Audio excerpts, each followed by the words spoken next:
Stop surviving and start thriving.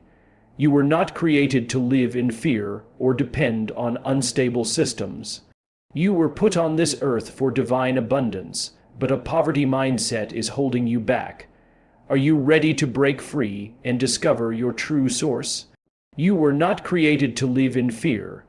You were not put on this earth to simply survive, to scrape by, or to rely on unstable systems. You are here to experience divine abundance and to truly thrive because God, not the economy, is your source. The moment we recognize this truth, that God is our true source, everything changes. This shift in consciousness redefines how we view money, provision, success, and security. For most people, their sense of well-being is tied to their job, their investments, or the state of the world economy. However, this mindset is built on shifting sand. Economies rise and fall, companies downsize, and markets crash. Even the most stable industries can be disrupted. If your peace and security are tied to these unstable systems, you will live in a constant state of anxiety. But when you realize that God, not the economy, is your provider, you tap into a supply chain that never breaks down, never weakens, and never runs out. The economy is simply a system through which provision may flow. It is a channel, not the source. Your job, business, clients, and paycheck are all channels. But channels can dry up, be redirected, or change form. When one channel closes, God opens another. He is not limited by what you see in front of you. He is not scrambling when the economy shifts. He does not need the stock market to align for you to be blessed. His supply is not governed by the world's financial systems. His provision comes from a higher dimension, a spiritual economy that is unaffected by human conditions. And when you understand this truth, fear loses its grip on you.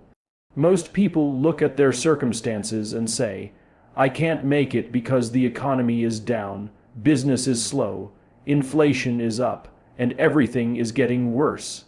That kind of thinking places all your hope in an external system. It turns the economy into an idol, something you believe has power over your destiny. But the truth is, no man-made system has the authority to determine your outcome when you are aligned with God's promises. Scripture teaches, "The Lord is my shepherd, I shall not want." This means your needs are met not because of what is happening in the natural world, but because of who you are connected to in the spiritual. Think of the Israelites in the wilderness. There were no banks, no crops, and no visible economy. Yet, every day they received fresh manna from heaven. Water flowed from a rock. They lacked nothing. Why? Because their source was not the land. It was the Lord. When they trusted Him, they were sustained in the most unlikely circumstances. The same is true for you today. You do not need ideal market conditions to prosper. You need faith in the God who provides in and out of season. Now, this does not mean that you sit back and do nothing. It means you stop depending solely on the work of your hands and start trusting in the favor of God. It means you act in faith with the understanding that your efforts are blessed by an invisible hand that guides and multiplies.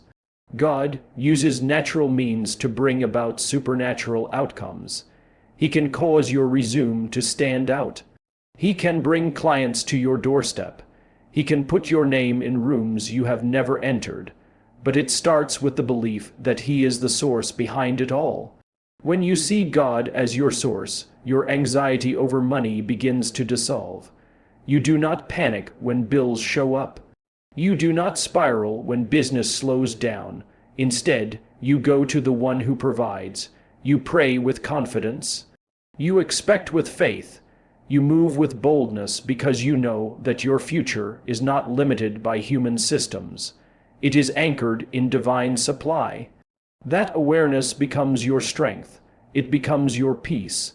It becomes your strategy. There is a danger in placing your trust in economic systems. These systems are built by men.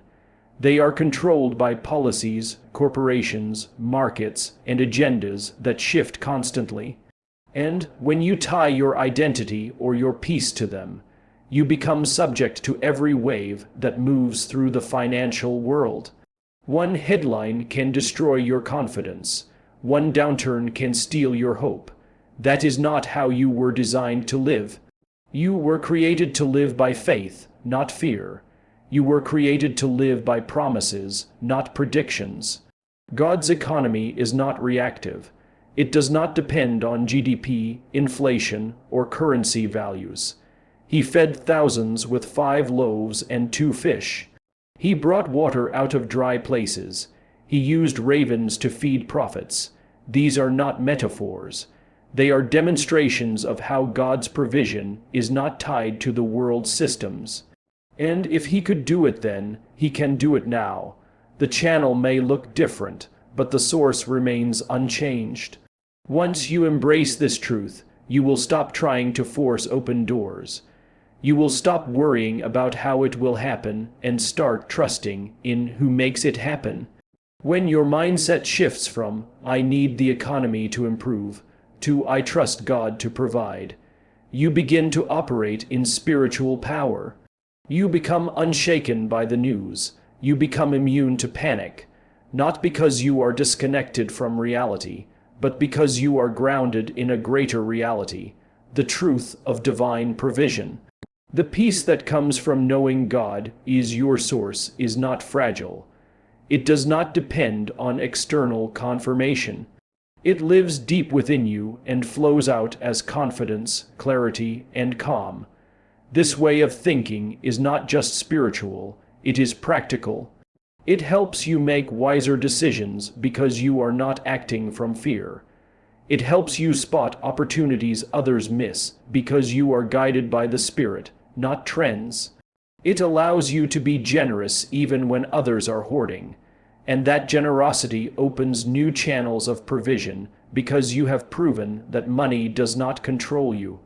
You control it through faith. Do not be discouraged by what you see in the economy. Do not let statistics or forecasts define your future. The news may be a fact, but it is not the truth. Truth is higher than fact, and the truth is, you are connected to an unlimited source. You are not forgotten, you are not helpless, you are not dependent on a broken system. You are a child of God, and your supply comes from heaven. That truth will guide you, sustain you, and elevate you regardless of what happens in the world around you. Provision begins in the spiritual realm long before it becomes visible in the physical. Everything that exists in the material world was first conceived in thought, intention, or unseen potential. Before a building is constructed, there is a blueprint. Before a harvest is gathered, seeds are planted. In the same way, your abundance, your opportunities, and your financial breakthroughs begin as spiritual realities. To manifest them, you must first align with the unseen truth that God is your source and that His supply is limitless. People often look at their circumstances and say, "I do not see any way out," or "there is no opportunity in sight." But they fail to understand that the most powerful things are not seen with the eyes. Faith is the substance of things hoped for, and the evidence of things not seen. Just because you do not see the door does not mean it is not opening. Just because you cannot trace how the provision will come does not mean it is not already being prepared. God works behind the scenes in realms you cannot touch, arranging the pieces, aligning the timing, and making a way in the wilderness. The spiritual realm operates by different laws than the natural world. In the physical, people rely on effort, hustle, logic, and numbers. But in the spiritual, things move by belief, spoken word, alignment, and obedience. The key to unlocking divine provision is not striving harder, it is believing deeper. When you believe that provision has already been made, when you act as though it is already in motion, you draw it into your experience. You are not waiting for something to be created. You are simply calling into manifestation what already exists in the unseen. This is why it is essential to train your spiritual senses. You must become more attuned to faith than to fear, more aligned with divine promises than worldly predictions. The economy may say you are headed for loss, but God says He is your provider. Your job may say you have reached the cap, but God says He opens doors no man can shut. There are blessings that exist in the spirit realm with your name on them, but you must rise in consciousness to receive them. You cannot walk in abundance while thinking in lack. You cannot receive from the Spirit while living anchored only in the material. When provision is spiritual first, your prayers become powerful. You are not begging for scraps or asking for barely enough. You are accessing a treasury that already exists. You are not hoping that something might happen. You are declaring that it will. This is the difference between worldly wishing and spiritual knowing. Wishing doubts, knowing acts. And when you move in knowing, heaven responds. God honors faith. He honors those who dare to believe that what He has promised is already there. Provision is also released through divine ideas. God does not always drop money from the sky, but He will drop an idea into your spirit that leads to abundance. He will give you insight, wisdom, or strategy that positions you for increase. But again, it starts in the unseen.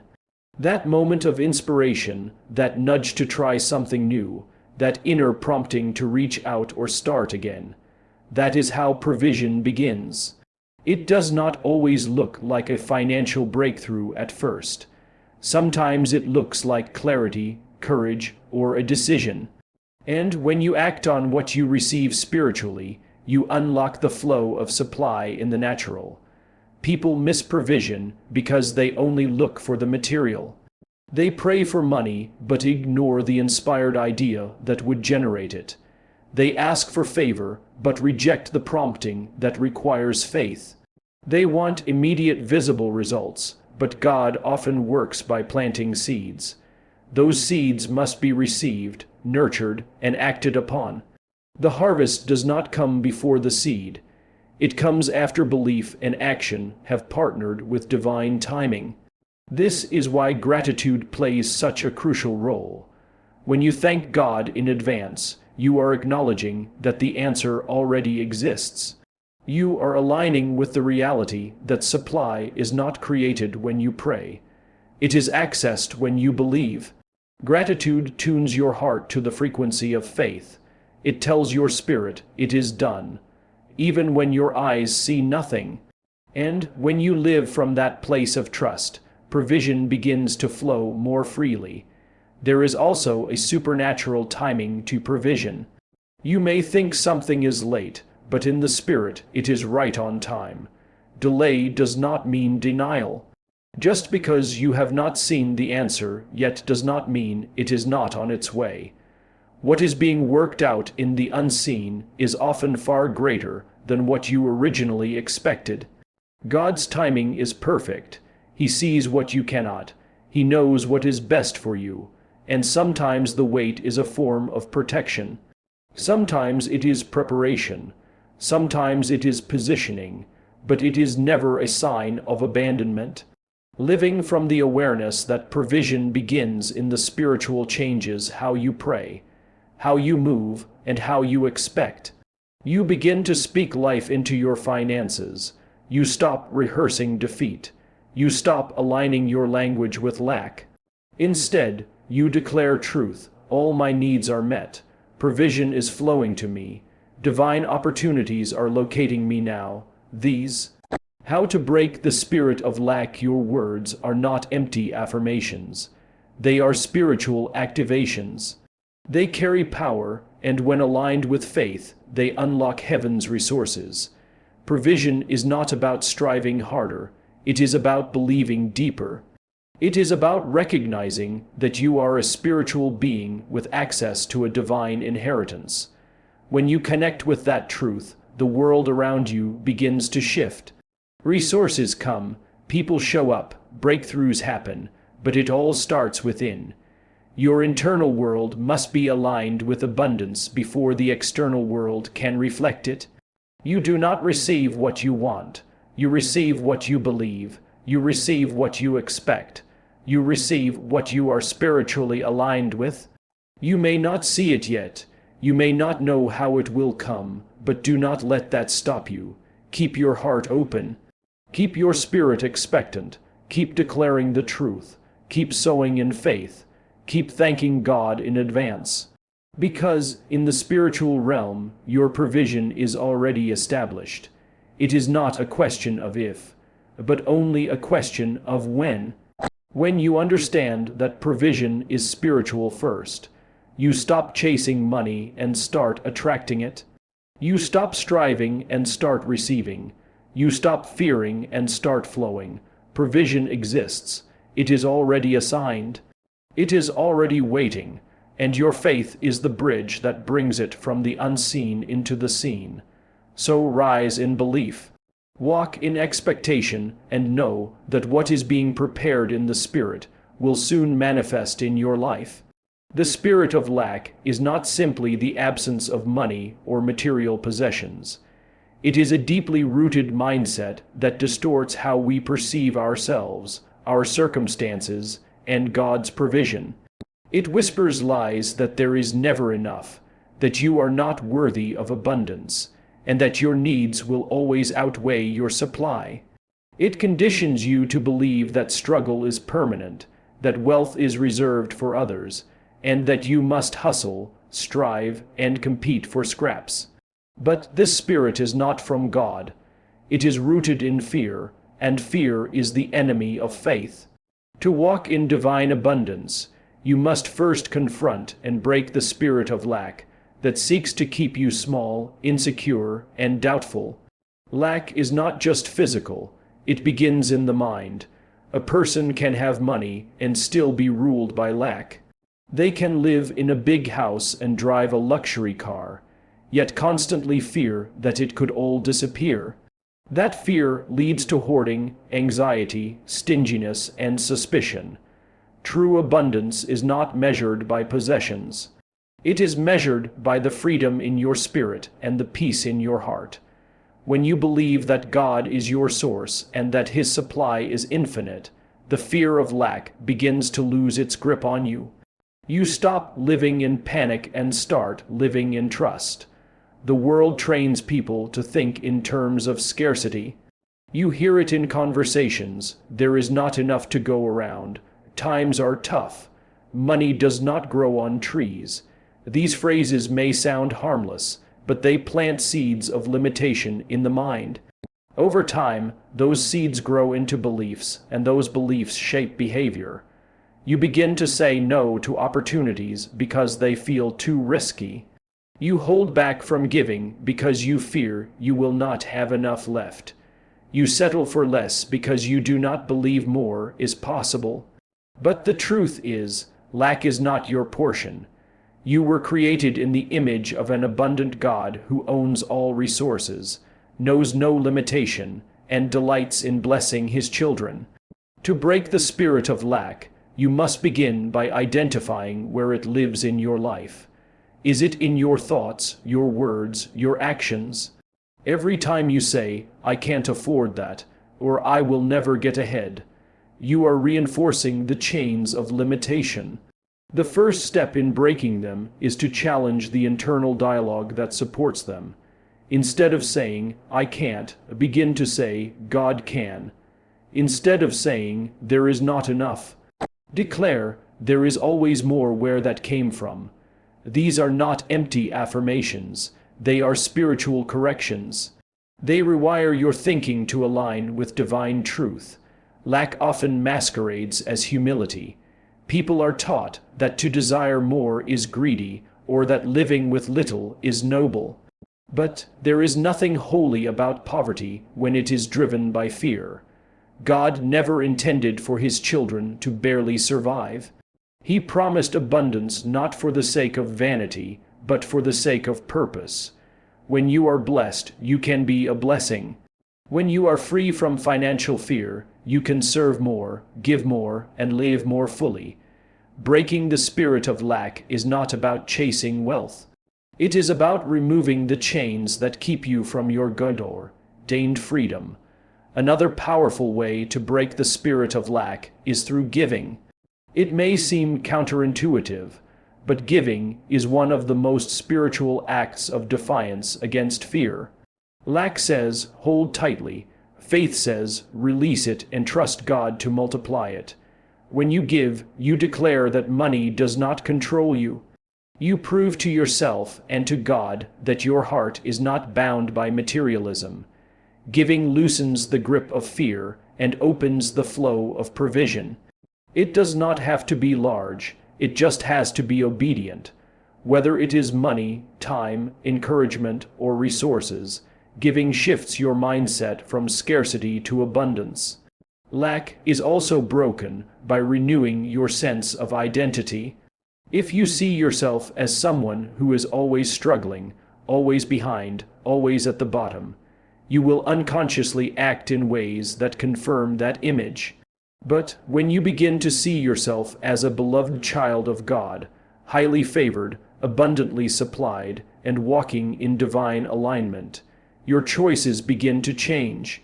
You stop settling for less. You stop accepting defeat. You start expecting good. Your posture shifts from desperation to confidence. Not arrogance, but assurance in the one who provides. Fear of lack creates tension. It makes you anxious, impatient, and reactive. You make decisions out of fear instead of faith. You chase things that are not for you because you believe you must grab what you can while it lasts. But when you are led by trust, you operate differently. You pause, you pray, you wait. You allow things to unfold with peace because you know your supply does not depend on chance. It depends on a faithful God who sees your needs before you even speak them. This transformation is not instant. Breaking the spirit of lack is a daily practice. It is about renewing your mind constantly with truth. It is about speaking life when lack tries to scream. It is about standing in faith when circumstances look empty. And yes, it is about rejecting the world's narrative of scarcity and choosing to live by the laws of divine provision. Every time you say, "There is more than enough," you strike a blow against lack. Every time you choose to give instead of hoard, you disrupt the spirit of fear.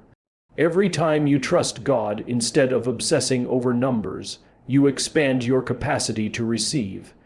These daily acts of faith compound over time, reshaping your reality from the inside out. It is important to understand that breaking the spirit of lack is not just about material outcomes. It is about stepping into a deeper relationship with God as provider. When you truly know that He is the one who meets your needs, provides your answers, and multiplies your resources, your heart becomes settled. You move with peace, not panic. You walk with purpose, not pressure. You give without fear, and you receive without guilt. The abundance of God is not reserved for a special few. It is available to all who align with Him in faith. But to experience it fully, the spirit of lack must be cast out. It cannot coexist with faith. It cannot thrive where truth is spoken. And it cannot remain in a heart that is fully surrendered to the belief that God is more than enough. So every day, choose to believe in divine sufficiency. Speak words that build your faith, not feed your fear. Give even when it stretches you. Think expansively, act boldly, expect favor, and know that lack is not your identity. You are not defined by your past, your paycheck, or your possessions. You are defined by your connection to an infinite source who delights in your well-being, cares for your needs, and is fully capable of exceeding your expectations. When the spirit of lack is broken, you do not just gain money, you gain freedom. You gain peace. You gain the ability to live with open hands and an open heart, fully trusting in the one who never runs out. Giving is not merely a financial transaction. It is a spiritual principle that activates divine multiplication. The world teaches us to hold on tightly, to preserve what we have, and to measure every act of generosity against our own lack or perceived limitations. But in the realm of the Spirit, the opposite is true. When you give freely, especially when it stretches your faith, you open the floodgates of divine provision. Giving is not losing, it is planting, and every seed sown in faith returns multiplied. Not always in the form you expect, but always in the way you need. Many people misunderstand giving. They think of it only in terms of money, and often feel fear rise up when the topic is mentioned. But giving is far more than finances. It is a posture of the heart. It is the willingness to release what you have, trusting that God will provide what you need. Whether it is time, energy, love, encouragement, service, or resources, the principle remains the same. What you release in faith, God receives and multiplies. This law of divine multiplication is not man-made. It is spiritual, it is timeless, and it always works when activated with the right heart. The reason giving is so powerful is because it directly confronts the fear of lack. When you give, especially when it feels like you do not have much to spare, you are telling fear, "You do not rule me." You are telling your circumstances, "You are not my source." You are declaring to God, "I trust you above what I see." That is why giving is never just about the gift. It is about the faith behind it. It is about the alignment of your spirit with the nature of divine abundance. In the spiritual economy, giving is the gateway to receiving. Not because you are trying to manipulate God or purchase blessings, but because you are demonstrating a deep trust in His nature. God is generous, He is a giver, and when you mirror that nature, you become a vessel through which His provision flows. The more open your hands are, the more freely God can place blessings into them. But if your hands are clenched, gripping tightly to what you have, you are not in a position to receive the new things He wants to release. There is a divine law that says, "Give, and it will be given to you. Good measure, pressed down, shaken together, and running over." This does not mean you give in order to get, but it does mean that giving initiates a spiritual chain reaction. The act of giving stirs the unseen. It creates space in your life for more. It signals to heaven that you are a conduit, not a container, that you can be trusted not only to receive blessings, but to release them to others. Too often, people withhold because they are waiting to have enough. They tell themselves, "I will give when I have more. Once I am financially secure, then I will be generous." But that is not how spiritual principles work. The breakthrough does not come after you give. It comes because you give. The widow who gave her last meal did not do it because she had abundance. She did it because she had faith, and her act of obedience became the catalyst for divine provision that sustained her beyond anything she could have imagined. Another powerful aspect of giving is that it removes the illusion of ownership. Everything we have, our money, our time, our abilities, ultimately belongs to God. We are stewards, not owners. When we hold tightly and claim possession over everything in our lives, we forget that it was God who provided it in the first place. But when we give, we are reminded that what flows through us is not ours to hoard. It is ours to steward. Giving teaches us to release control. It teaches us to let go of the false security that money often offers and to anchor our trust in the one who provides the seed and the harvest. Giving also expands your capacity. The more you give, the more your spirit grows. Generosity stretches your faith. It enlarges your heart. It shifts your perspective from me to we. It lifts your eyes from your own needs and trains you to see the needs of others. And in that process, something beautiful happens. You begin to see the world through God's eyes. You start to understand that you are not here just to survive. You are here to bless, to serve, and to be part of a divine flow of provision and purpose. It is important to understand that giving must be done in the right spirit. It is not about guilt. It is not about impressing others. It is not about religious obligation. It is about joy, love, and faith. Scripture says that God loves a cheerful giver, not a pressured one. When you give joyfully, freely, and without expectation of return, you step into the purest form of spiritual alignment. You begin to give not just to meet needs, but because generosity has become your nature. And that kind of giving is powerful. It is transformative. It unlocks doors, shifts atmospheres, and brings supernatural breakthroughs. There are many forms of giving that carry divine impact. Sometimes it is financial support. Other times it is encouragement at the exact moment someone is about to give up. Sometimes it is your time, listening to someone, helping them, being present. And sometimes it is giving someone a second chance, extending grace, or offering forgiveness. These acts of giving are seeds too, and they often yield the most profound returns: peace, restoration, healing. The spiritual principle is always the same. When you release something with a pure heart, God multiplies it. Giving also breaks the spirit of entitlement. It reminds you that everything you have is a gift. When you live in that awareness, gratitude flows. You stop taking things for granted. You stop complaining about what you lack, and you start thanking God for what you have been entrusted with. Gratitude and giving go hand in hand. They feed each other. A grateful heart gives freely, and a giving heart lives in constant gratitude. When you live a life of giving, you begin to see that you are never truly empty. Even when you feel like you have little, there is always something to give. A kind word, a prayer, a moment of your time. And every time you give, no matter how small, heaven takes notice. God sees not just what you give, but the faith and love with which you give it. And he responds not out of obligation, but out of his nature, which is to bless, to multiply, and to increase those who trust in him. Giving is an act of surrender, but it is also an act of power.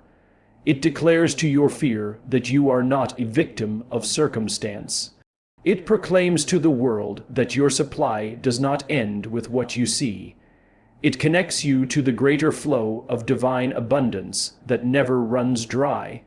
And most importantly, it aligns your heart with God's heart, full of generosity, compassion, and limitless provision.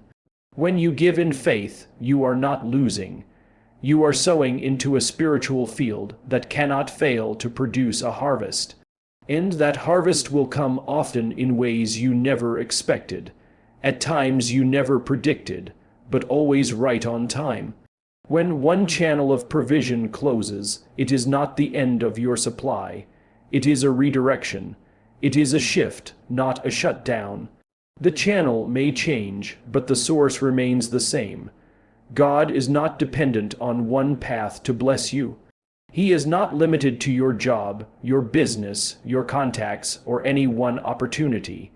Those are simply channels, vehicles through which his provision flows. But they are not the source itself, and the moment you begin to see them for what they are, temporary, flexible, movable, you will stop panicking when one dries up. You will begin to trust more in the source than the system. Most people confuse the two. They think their employer is their provider, or their business, their investment portfolio, their clients, or their talent. And so, when a job is lost, when a business slows, or when the market shifts, they begin to spiral into fear. Their peace is shattered because their confidence was placed in a system rather than in the unshakable source behind it all. But provision was never meant to be tied to a single income stream. When you know that God is your source, you begin to expect abundance from anywhere, at any time. You begin to understand that He can use anything and anyone to bring what you need.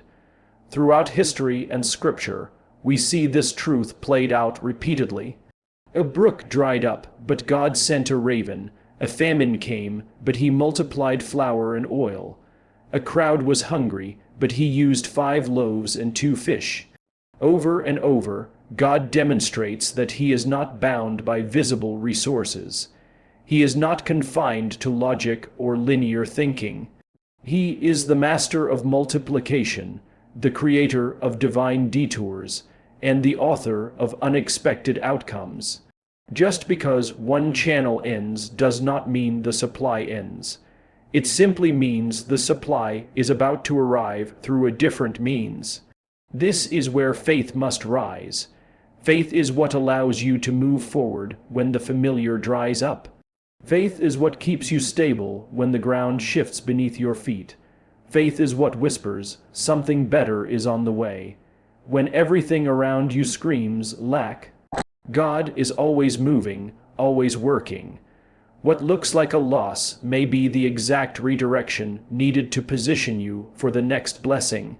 And if you mourn the loss of the channel for too long, you may miss the new opportunity standing right in front of you. When your trust is in the channel, you become rigid. You try to preserve something God may be trying to move you from. You resist change, even when that change is the doorway to greater provision. But when your trust is in the source, you become flexible. You are open, you are adaptable. You recognize that the method may change, but the outcome, your provision, your increase, your destiny, is still secure in the hands of the one who never fails. This mindset frees you. It releases you from the pressure of trying to control every detail. You no longer panic when contracts fall through, when sales are slow, or when the familiar ends. Instead, you lean in, you listen, you trust. You begin to look with fresh eyes for where the new channel might be forming. Because one of the great truths of spiritual provision is this: where there is vision and faith, God always makes a way. Sometimes the shift in channels is not about loss at all. It is about growth. God may close one door to stretch you into something greater. A closed door may be His protection, His redirection, or even His promotion in disguise. If you only ever receive through one channel, you become dependent on that path. You limit what God can do. But when that path shifts, you are invited into a deeper relationship with the source. You are called to rely more on spiritual discernment than physical evidence. In this process, your spiritual maturity grows. You learn to recognize seasons. You learn to discern timing. You become more sensitive to divine nudges. And in the process, your faith is not only sustained, it is strengthened. You stop saying, "Why did this happen to me?" And you start saying, "What new door is God opening now?" That question alone shifts your energy. It moves you from victimhood to expectancy. And expectancy is the breeding ground for miracles. When one channel closes, it is often because you have outgrown it. Maybe you needed it for a season, but now God wants to stretch your capacity. Maybe it served its purpose, and now He is positioning you for expansion.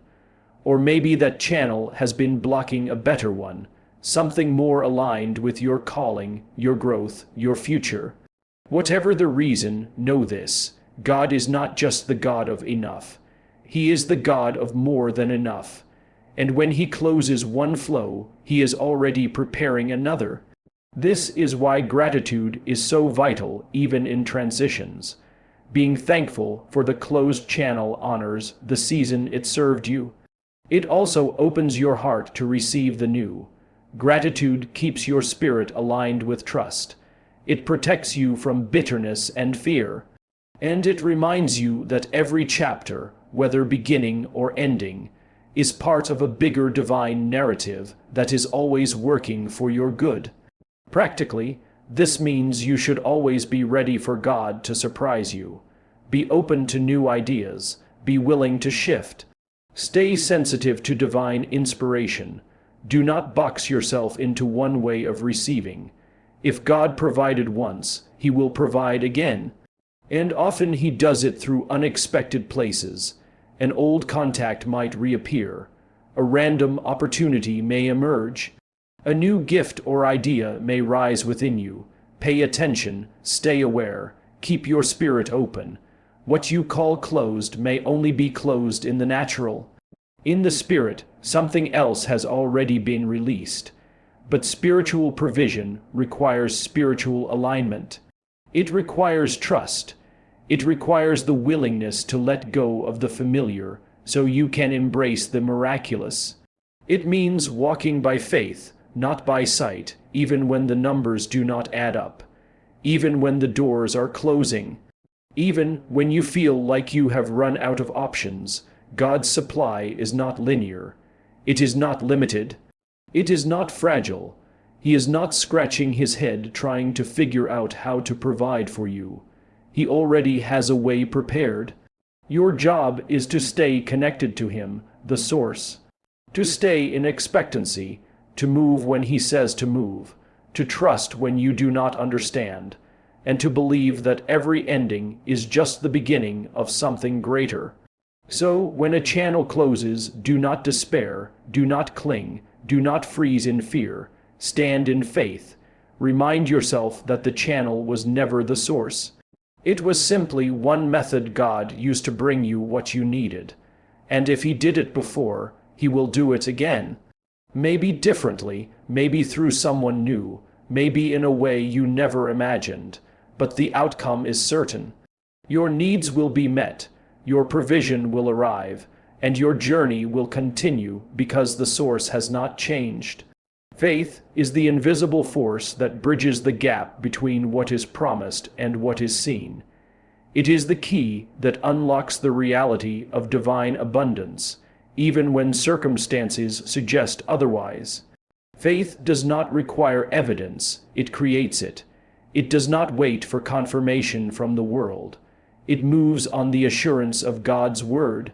To live by faith means to anchor your heart, your thoughts, your expectations, and your actions in the truth that God's supply is real, present, and more than enough, regardless of what you see in your bank account or hear on the news. When you walk by faith, you are no longer a slave to the economy or limited by human systems. You operate in a realm where miracles are normal and provision is constant. Many people live in constant anxiety because their focus is on what they lack. They rehearse scarcity in their minds and run through worst-case scenarios. They check their finances obsessively, calculating every outcome through the lens of fear. But faith shifts your focus. Faith lifts your eyes from the numbers and puts them on the source. Faith says, God is able, even when the bills are mounting. Faith says, provision is on the way, even when every door seems closed, and this is not blind hope. It is spiritual certainty. It is the deep knowing that the same God who provided before will do it again and again and again. Faith is not denial of facts, it is belief in a higher truth. It does not ignore reality. It acknowledges that God's reality is greater. You may be facing a layoff, a mountain of debt, or a dry season in your business. Those are real. But faith declares that even in famine, you will be sustained. That even in drought, rivers can flow. That even in loss, God can restore. The facts may say you are in trouble, but faith says you are in transition. The facts may suggest you are stuck, but faith says you are being set up for something greater. One of the most powerful truths about faith is that it grows stronger in adversity. When everything is going well, it is easy to say you trust God. But true faith is proven in the fire. When things are uncertain, when the natural evidence says no, when the delay stretches on longer than expected, that is when faith digs deeper.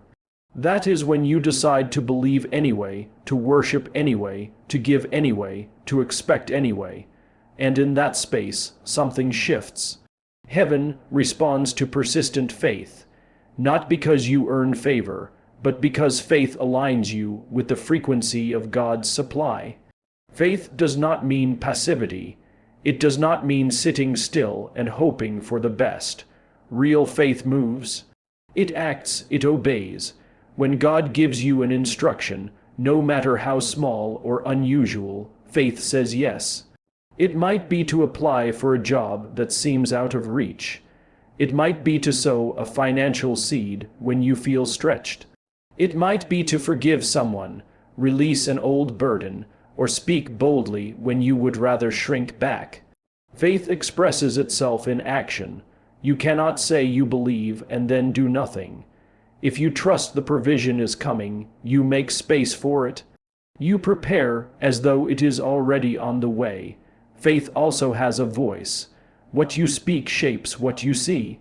When you declare words of doubt, fear, and frustration, you reinforce scarcity. But when you declare words of faith, you begin to shift your internal atmosphere. Speak what you want to see, not what you are afraid of. Say things like, resources are locating me now. Doors are opening in divine timing. This is not pretending. This is prophesying. This is activating a higher truth. Your words carry energy, and when aligned with faith, they attract favor, clarity, and opportunity. Fear often tries to mimic logic. It tells you not to expect too much, not to dream too big, not to believe for more. It wraps itself in caution and whispers, be realistic. But faith is not reckless. It is rooted in revelation. It is grounded in the promises of God, and those promises are not small. They speak of abundance, overflow, increase, peace, and provision. To walk in faith is to reject the limitations of human systems and step into the limitless supply of God. It is to live with a heart open to the unexpected, the miraculous, the impossible becoming possible.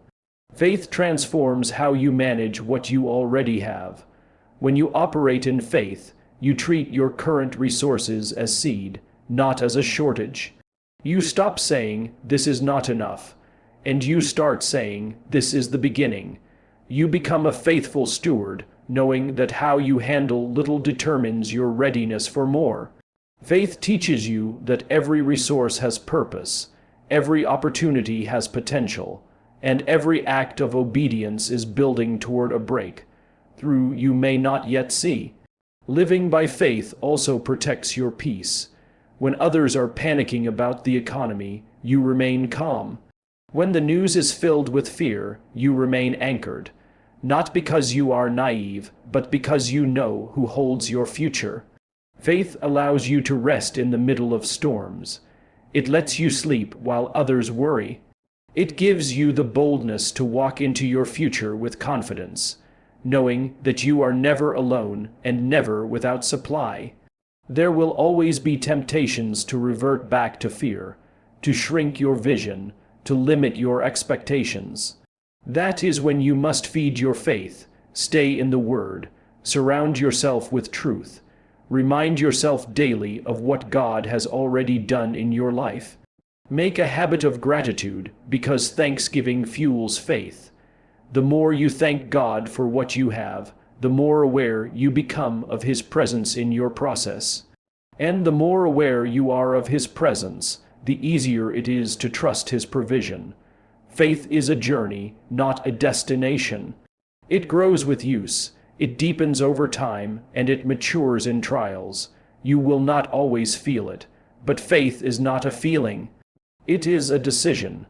It is the daily choice to believe that God is good, that He is for you, and that He will provide in ways beyond your imagination. When you consistently choose faith, you begin to see evidence of it everywhere. The phone call that came at the right time, the opportunity you were not expecting, the strength that showed up when you thought you could not go any further. These are not coincidences, they are the fruits of faith. When you live by faith, you no longer live on edge. You are not tossed around by circumstances. You are rooted in something higher. You walk with confidence. You make decisions with boldness. You dream bigger. You give more. You love deeper, because you know that your life is not governed by what the world says is possible.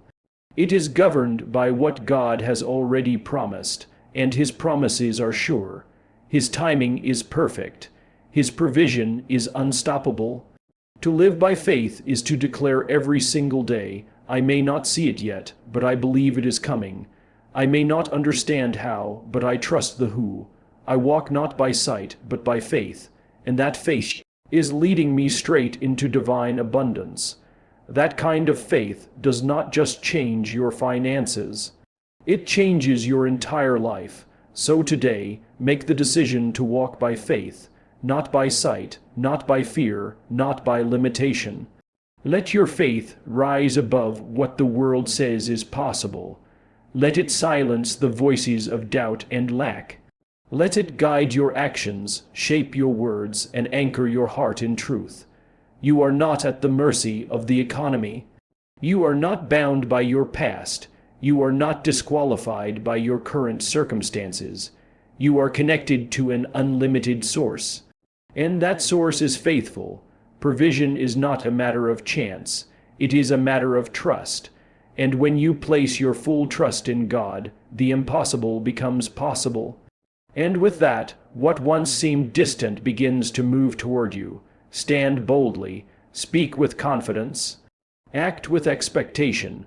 The moment you decide to live by faith is the very moment heaven starts to move on your behalf. You are not waiting on God, He is waiting on your faith. So go forward. Don't just hope, but believe. Don't just dream, but expect. Don't just survive, but overflow. Your supply is already in motion. Believe it. Speak it, walk in it, and watch what God does. If you liked this video, found it helpful, and feel motivated, please don't forget to like, share, and subscribe. Also, leave a comment and share it with your friends and family.